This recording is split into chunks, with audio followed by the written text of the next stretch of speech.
This story is about Nissan. Nissan is trying to change how people see the brand, especially in the United States. Okay?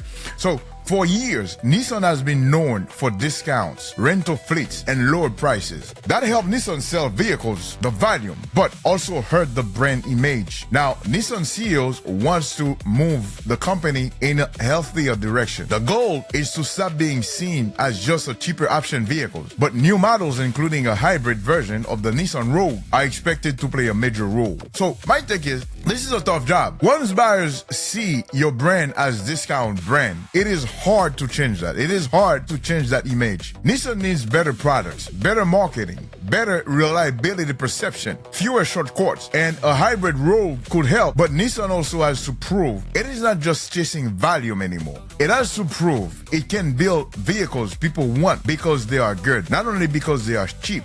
And you know what? Talking about Nissan, me dealing with a lot of Nissan, I've sold Nissans, right?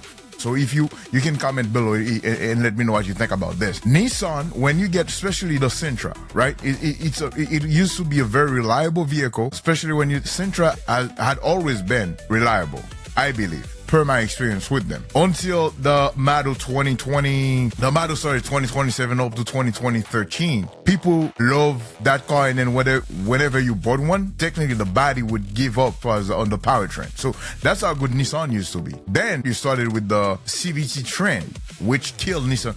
You know, I think it's hard, and then it killed the experience. It kills value because, you know, once you bought it, it's just a matter of time because it starts breaking on you. And for Nissan, I can relate, I can talk about it.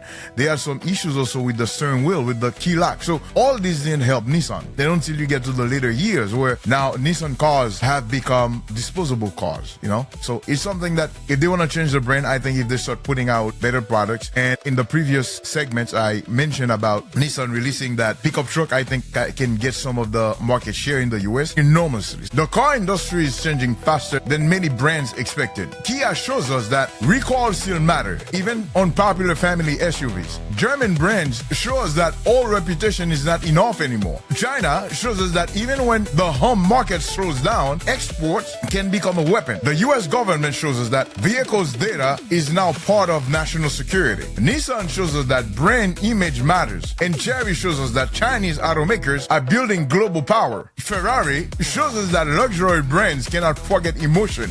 And Volkswagen shows us that even giant automakers can be forced to change as needed. My honest advice is, do not buy the hype. The brand name sounds strong. A real question is it safe? Is it reliable? Can I afford it? Can I repair it? Is the technology useful? And does the vehicle make sense for my real life use? Because the best car is not always the newest car. The best car is the car that can serve you without becoming a headache. And this is it, folks, for this week's Berdy Automotive update. Don't just watch the news. Don't just follow the news. Understand it. That's how you stay ahead. I'll see you on the next one. Like, subscribe, and share it to someone you know that want to stay informed. My name is Berdy, folks. Until next time. Bye-bye.